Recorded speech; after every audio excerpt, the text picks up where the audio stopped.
Hello.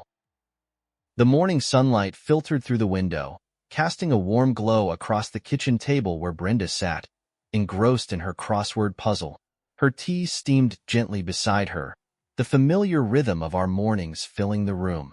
Across from her, I sipped my coffee, relishing the quiet moments that had become the bedrock of our 5 years of marriage. Brenda and I had met during a time of turbulence in her life. Her previous marriage ended in heartbreak, leaving scars both seen and unseen.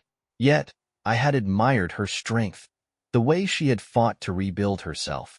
When we met at a dinner party, her laughter was a balm, her eyes a testament to resilience. A year later, we were married, and I embraced not only her but also her teenage daughter, Karen, who was guarded yet polite. I tried to carve a space in their lives, knowing it would take time for her to see me as more than just mom's husband. Life was simple but fulfilling. I loved Brenda fiercely, admiring her determination and the way she found joy in small things: gardening, hosting family barbecues, or planning trips to the mountains. Karen was a typical teenager, glued to her phone and brimming with quiet rebellion. But I understood the walls she had built to protect herself. Though we weren't close, I cherished the little victories. A shared smile here, a laugh there. The cracks started small. Brenda grew quieter, her attention often drifting to her phone. She was preoccupied, citing stress at work or Karen's teenage antics as reasons for her distance. I noticed her reluctance to share her thoughts with me, but I brushed it off. Life could be demanding, after all. Perhaps I wasn't doing enough to lighten her load. Looking back, there were subtle signs. Her reluctance to let me see her phone, the moments when she seemed lost in thought, and the way her laughter, once spontaneous, had become muted.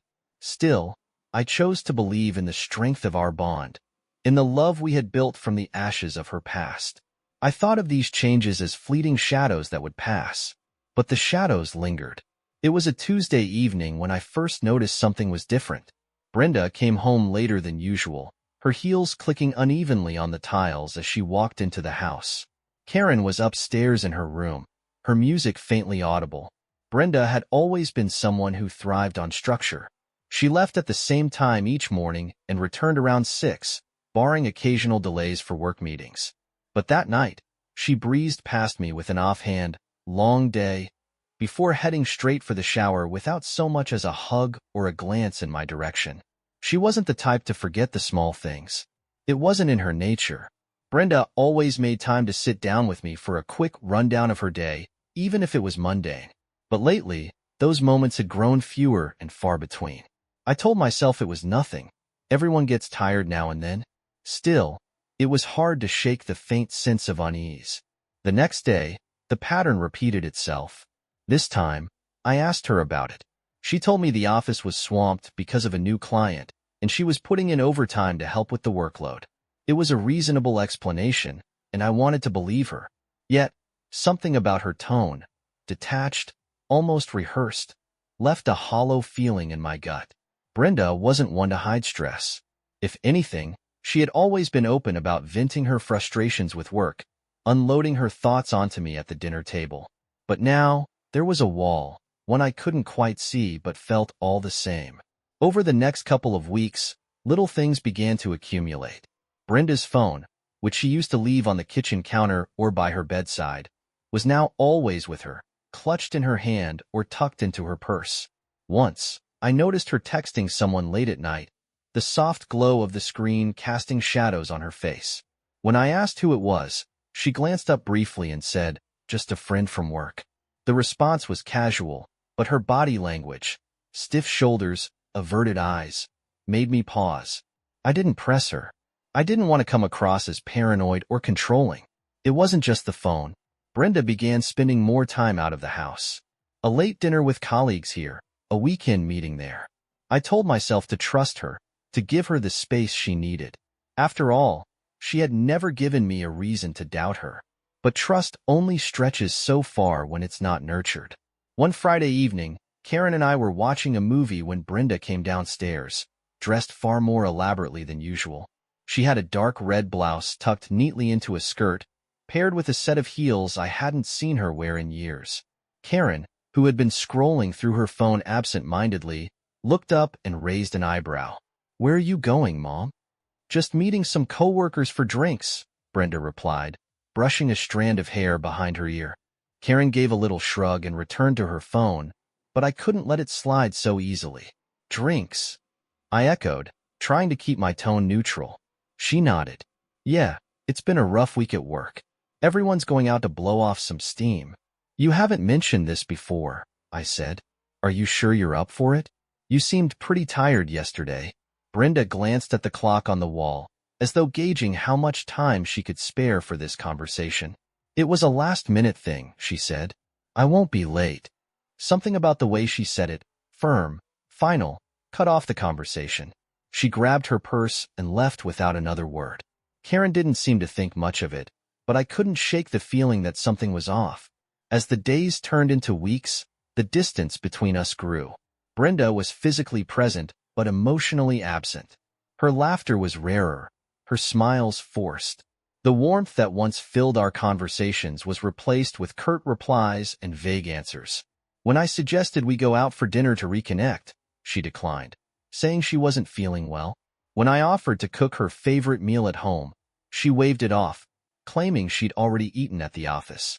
Then there was the incident with the groceries. Brenda had always been particular about keeping the pantry stocked. She had a list on the fridge and would check it every Sunday before heading to the store. But one evening, I noticed we were out of basics: milk, eggs, bread. It wasn't like her to forget. When I mentioned it, she brushed it off, saying she'd been too busy. "Just pick some up tomorrow," she said. Her tone was dismissive, almost impatient, as though my pointing it out was an annoyance. It was these small things, things that would seem insignificant on their own, that began to form a pattern I couldn't ignore. Brenda was slipping away from me, and I didn't know why. I wanted to confront her, to demand answers, but a part of me hesitated. What if I was imagining it? What if I was overthinking and pushing her further away in the process? One Saturday, I decided to take Karen out for lunch. It was an attempt to lighten the mood in the house, which had grown increasingly tense. Brenda had left early that morning, saying she had errands to run. Karen and I ended up at a diner not far from home. Over burgers and milkshakes, we talked about everything and nothing. Her school, her friends, a new movie she wanted to see. For the first time in weeks, I felt a sense of normalcy.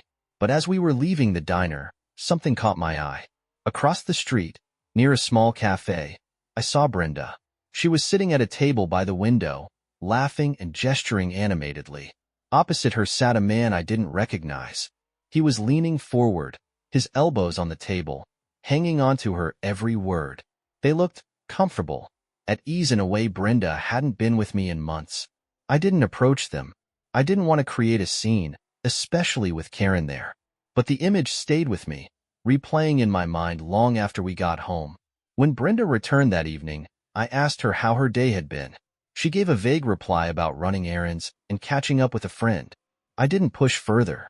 I wanted to believe her. I wanted to trust that there was an explanation. But the doubt had already taken root, and it was growing fast. That night, as Brenda lay beside me, her breathing soft and even, I stared at the ceiling, my thoughts a chaotic mess. I needed to know the truth, but I didn't know where to start.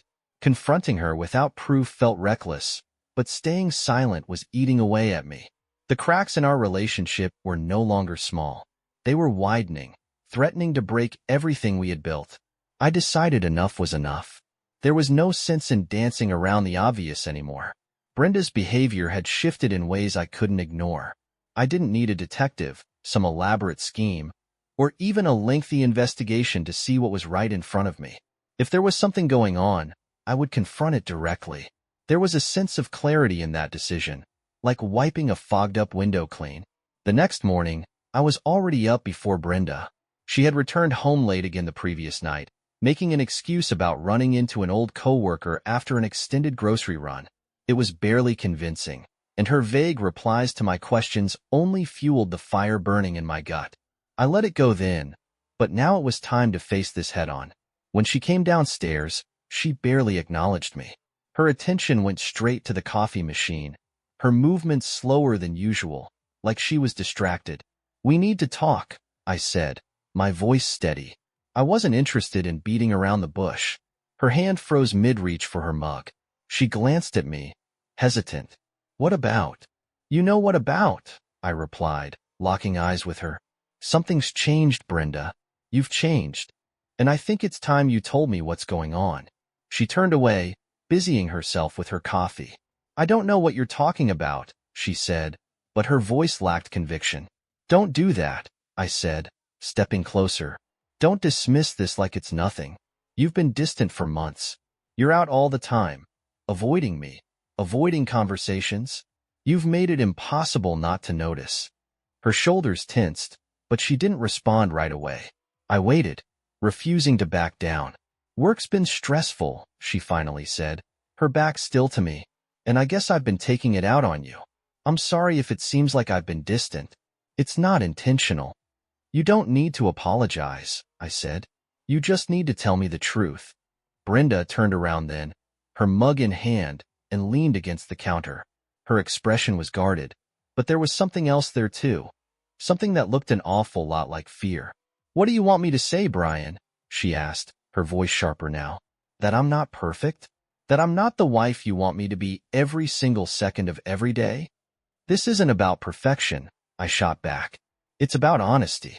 I've given you space, I've given you patience, but now I need the truth. Whatever it is, I can take it. She hesitated, her eyes darting around the room as if searching for an escape. There's nothing to tell, she said, but her voice was shaky. That's not good enough, I said firmly, because I saw you yesterday. Her eyes snapped to mine, widening slightly. I was out with Karen, and we had lunch at that diner near Market Street. I saw you across the street at the cafe, Brenda. I saw you with him.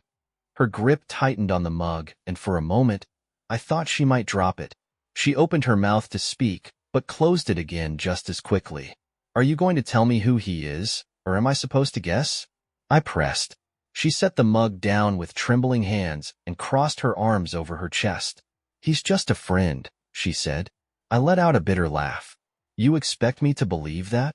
Friends don't meet in secret. Friends don't look at each other the way you were looking at him. It's not what you think, she said quickly. Then what is it? I demanded. Explain it to me, because right now, it looks like you've been lying to me for months. Her silence was answer enough. I stepped closer, lowering my voice. I deserve the truth, Brenda. After everything we've been through, I deserve that much. She looked away, her jaw tight. I could see the wheels turning in her head, weighing whether to keep up the charade or come clean. Finally, she let out a shaky breath. His name is David, she said quietly. He's someone I knew a long time ago, before you and I met. I felt my stomach twist. And you've been seeing him behind my back? It's not like that, she said quickly. I mean, yes, I've been meeting him, but it's not what you think. He reached out to me a while ago, and we've been catching up. That's all. Catching up? I repeated. You expect me to believe this is innocent? It is, she insisted. I didn't tell you because I knew you'd react like this. Don't put this on me, I snapped. You didn't tell me because you knew it was wrong. If it's so innocent, why all the secrecy? Why the lies? She flinched at my tone but didn't answer. Is this the same guy who made your life hell all those years ago? I asked, piecing together what little I knew about her past. She nodded reluctantly. And now you're back in contact with him? After everything he did to you? Her shoulders slumped, and she looked away again. It's complicated, she muttered. No, I said, my voice firm. It's not complicated. It's pretty damn simple. You've been lying to me, sneaking around with someone you should have left in your past. Do you have any idea what that looks like from where I'm standing? I didn't mean for it to get like this, she said, her voice barely above a whisper. But it did, I said, my tone unrelenting. And now you need to decide what you want, because I'm not going to stand here and let you string me along while you play whatever game this is. She looked up at me then, tears in her eyes, but I wasn't about to let that sway me. I had a right to demand the truth, to demand loyalty. I'm sorry, she said finally, her voice cracking. I should have told you. Yeah, I said, crossing my arms. You should have. The The room fell into a heavy silence. Brenda looked like she wanted to say more, but I wasn't interested in hearing excuses. I had all the confirmation I needed. "I'm going out," I said, grabbing my coat. "Brian, wait." "No," I said firmly. "You don't get to ask me for anything right now. You made your choices. Now you get to deal with the consequences." I didn't look back as I walked out the door. I needed air, space to think. But one thing was certain, things would never be the same again. When I walked back into the house that night, the tension was palpable. Brenda was sitting on the couch, her hands folded tightly in her lap. She didn't look up right away when the door clicked shut behind me, but I could see her shoulders tense at the sound. I stood in the doorway for a moment, watching her. There was no room for hesitation anymore. If she wanted to salvage what was left of our marriage, she would have to face the truth without hiding behind excuses. I wasn't interested in games or carefully curated answers. "You said you wanted to talk," I said, my tone steady but firm.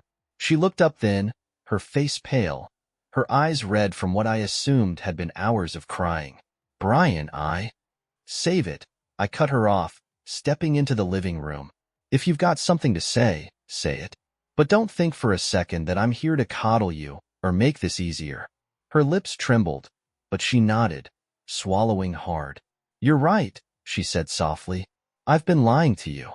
I've been meeting with David, and I should have told you." "Why didn't you?" I asked, crossing my arms as I stood over her. "I didn't know how," she admitted. "I thought it wouldn't matter. I thought I could handle it, that it wouldn't affect us." "You thought wrong," I said bluntly. Her hands twisted together in her lap, and she looked down. "It wasn't supposed to be like this," she whispered. "But it is," I said. "And now you owe me the truth. The whole truth, Brenda. No more half answers, no more dodging. What's going on between you and him?" She hesitated, her jaw tightening. We haven't done anything physical," she said. "I swear." I raised an eyebrow. "And I'm just supposed to take your word for that?" "It's the truth," she said quickly, her voice rising. "I know it looks bad, but I've never crossed that line. But you've crossed plenty of others, haven't you?" I shot back. "Emotional affairs are just as damaging, Brenda. You don't have to sleep with someone to betray your spouse." She winced at that, and for a moment, I thought she might argue. But then she sighed, slumping against the couch cushions. "You're right," she admitted. "I did betray you. I let him back into my life, and I shouldn't have." "Why did you?" I asked. "What is it about him that made you throw away everything we've built?" Her eyes filled with tears, and she shook her head. "I don't know," she said. "He reached out to me a few months ago, out of nowhere. He said he wanted to apologize for everything he put me through. At first, I didn't respond, but then what?" I pressed. "Then I thought, maybe it would help," she said, "to hear him say he was sorry, to get some kind of closure." "Closure?" I repeated, my voice sharp. "You've been married to me for years. We have a life together. If you needed closure, you should have talked to me about it, not gone sneaking around with him." "I know," she said, tears spilling down her cheeks. "I know I handled it wrong. But once I started talking to him, it was like I couldn't stop." I shook my head, disgusted. "You didn't stop because you didn't want to. Don't try to make this sound like something that just happened to you. You made a choice, Brenda. You chose to keep him in your life, knowing what it would do to me." She looked up at me then, her eyes pleading. "I didn't mean to hurt you," she said. "But you did," I said flatly. "You hurt me, and you damaged our marriage. So now the question is, what are you going to do about it?" Her eyes widened slightly, and she sat up straighter. "What do you mean?" "I mean you need to make a decision," I said. "Either you cut him out of your life completely, or this marriage is over. Those are your options. There's no middle ground here." She stared at me, her expression a mix of shock and fear. "You can't mean that," she said. "I do," I said firmly. "You don't get to have it both ways, Brenda. You don't get to keep me hanging on while you figure things out. I deserve better than that, and you know it." She nodded slowly, tears still streaming down her face. "You're right," she said again, her voice barely above a whisper. "I'll cut him off. I'll delete his number, Block him on everything. I'll do whatever it takes to fix this. You'd better mean that, I said. Because if I find out you're still in contact with him, I'm done. No second chances, no excuses. Do you understand me? Yes, she said quickly. I understand. I studied her for a long moment, searching her face for any sign of deception. She looked sincere, but trust wasn't something I could give freely anymore. Not after this. I hope you're telling the truth, I said finally. Because if you're not, you'll lose me for good. She nodded again, and I turned to leave the room. Brian, she called after me, her voice trembling. I paused but didn't look back. I'm sorry, she said. Don't tell me, I said without turning around. Show me. With that, I walked upstairs, leaving her alone with her thoughts and the mess she had created. In the days following our confrontation, Brenda acted like a model spouse. She seemed desperate to prove herself, cleaning the house without prompting, planning meals she knew I liked, even suggesting a weekend trip just for the two of us. To anyone on the outside, it might have looked like she was trying to rebuild our marriage. But to me, it was painfully clear. She was playing for time. I wasn't interested in her hollow gestures. Trust wasn't something that could be won back with dinners and chore lists. It required honesty, effort, and, above all, consistency. And as much as Brenda tried to act the part, the cracks in her facade weren't hard to spot. Her energy was scattered, her focus elsewhere. When she thought I wasn't paying attention, her eyes would drift off, her expression clouded by thoughts she wouldn't dare share. I didn't need to ask where her mind was. It was obvious. She was still thinking about him. One evening, I came home earlier than usual from work. Karen was out with friends, leaving the house unusually quiet. I walked in, dropping my keys on the counter, and noticed the unmistakable hum of Brenda's voice coming from upstairs. She was on the phone, her words muffled but her tone unmistakable, warm, familiar, and intimate. I didn't storm up the stairs or demand an explanation right then. I didn't need to. Instead, I turned around and left as quietly as I had come, my heart pounding with the certainty that she was still seeing him, still lying to me despite everything she'd promised. That night, I lay awake, my thoughts racing. Brenda's betrayal wasn't just a crack in our marriage. It was a fault line that had split everything we'd built apart. I couldn't live like this, constantly questioning her every word and action. I had a choice to make, and for the first time, the path forward felt clear. The next day, I went to work as usual, but instead of heading straight home afterward, I stopped by my lawyer's office. He was a sharp, no-nonsense kind of guy, the type who didn't waste time sugarcoating things. When I explained the situation, he listened carefully, nodding as I laid out the facts. You want a clean break? He asked when I finished.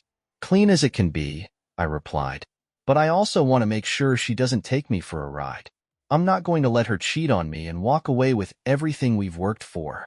He nodded again, already jotting down notes. We'll make sure you're protected, he said. And if she's been unfaithful, that'll work in your favor. But you need to be ready for this to get messy. I'm ready, I said firmly.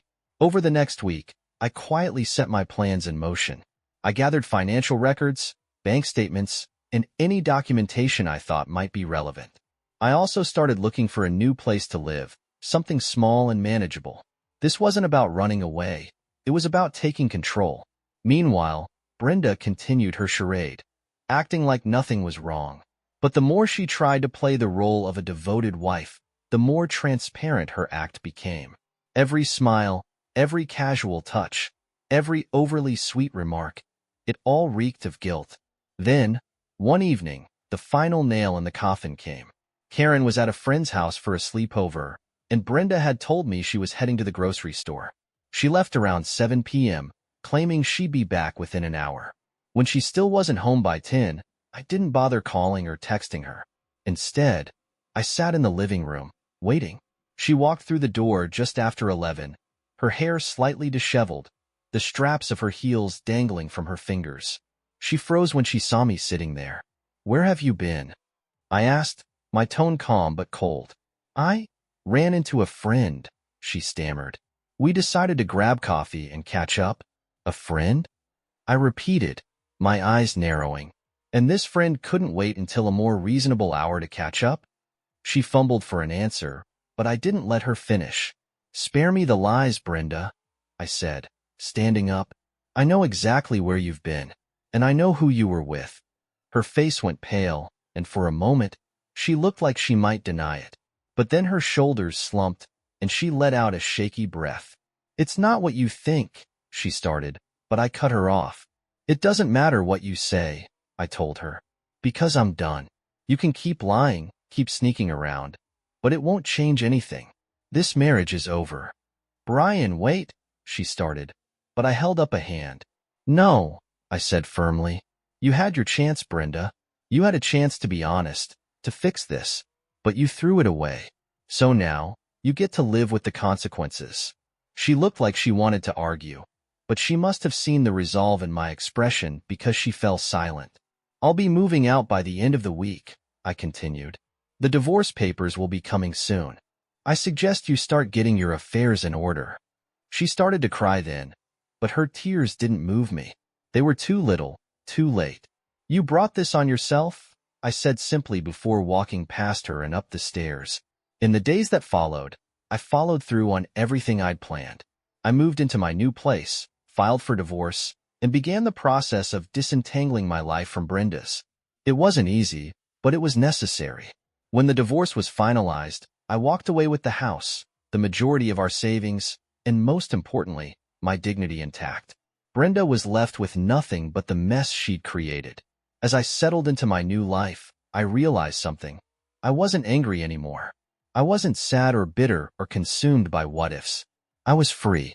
Free to rebuild, free to move forward, and free to live a life unburdened by betrayal. The day I moved out of the house, I felt no sadness, no nostalgia. The home Brenda and I had shared for years had become nothing more than a shell, walls soaked with her deceit. As I loaded the last of my belongings into the truck, I didn't bother looking back. I was done with that chapter of my life, and I wasn't interested in revisiting it. The new place I rented was modest, but enough for me to start fresh. I didn't need much, just space to live without the constant reminders of what I'd lost. The divorce proceedings were swift, as Brenda had little leverage. The evidence of her infidelity was overwhelming, and the lawyer I'd hired made sure we played it smart. The house? Mine. Most of the savings? Mine. Brenda had her car, some personal items, and the consequences of her choices. I kept everything else because I'd earned it. She'd forfeited her right to our shared life the moment she decided to entertain someone else behind my back. A few weeks after moving out, I heard through mutual acquaintances that Brenda was still seeing David. Apparently, she'd started staying at his place most nights now, unable to afford anything decent on her own. I wasn't surprised. She'd tied herself to a man she barely knew, and if that was the life she wanted, she could have it. But Brenda wasn't done with me. It started with emails, then texts. At first, they were polite, full of apologies and promises to change. When I ignored them, they became more desperate, even accusatory. You're throwing away everything we built, one of her messages read. We can fix this if you just talk to me, said another. The irony was almost laughable. She destroyed our marriage, and now she wanted me to clean up the mess? Not a chance. I blocked her number and filtered her emails into a folder I never bothered to check. I focused on rebuilding my life. I reconnected with old friends, threw myself into work, and even picked up a few hobbies I'd neglected during my marriage. For the first time in years, I felt like I was in control. Then, one afternoon, I received a knock on my apartment door. I opened it to find Brenda standing there, looking far from the composed woman I used to know. Her hair was unkempt, her eyes red from crying. She was clutching a small bag, as if she'd come to stay. Brian, she started, her voice trembling. What are you doing here? I asked, keeping my tone neutral. I need to talk to you, she said. I stepped aside, letting her in, though I was already regretting it. She sat down on the couch, her hands shaking as she fidgeted with the zipper on her bag. What do you want, Brenda? I asked, standing across from her. I made a mistake, she said, her voice breaking. Leaving you was the worst decision I've ever made. David, he's not who I thought he was. I crossed my arms, waiting for her to continue. He's controlling, she admitted. And he's seeing someone else. I should have known he wasn't serious about me. I almost laughed. The irony was too rich. She'd left me for a man who treated her as disposable as she treated our marriage. And why are you telling me this? I asked. Because I want to come back, she said, tears streaming down her face. I know I don't deserve it, but I'm begging you, Brian. Please give me another chance. I'll do whatever it takes to make this right. I stared at her, letting her words hang in the air for a moment before responding. No, I said simply. Her eyes widened in disbelief. What? You heard me, I said. You don't get to come crawling back because your little fantasy with David didn't work out. You made your choice, Brenda, and now you get to live with it. But we had so much, she pleaded. You can't just throw it all away. That's exactly what you did, I shot back. You threw it away when you decided to betray me.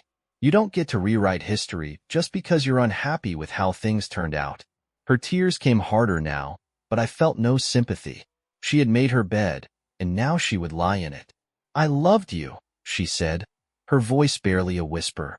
No, you didn't, I replied. Because if you did, we wouldn't be here right now. She sobbed into her hands, but I didn't move to comfort her.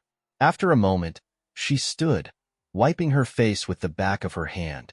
I guess that's it then, she said, her voice hollow. Yeah, I said. That's it. She nodded, picking up her bag and heading for the door. She paused as if she wanted to say something else, but I didn't give her the chance. I opened the door and gestured for her to leave. As the door clicked shut behind her, I felt nothing but relief. Brenda was my past, and she would stay there. Life moved on. Months turned into a year, and I found myself thriving in ways I hadn't thought possible. I wasn't bitter, nor did I dwell on what had happened.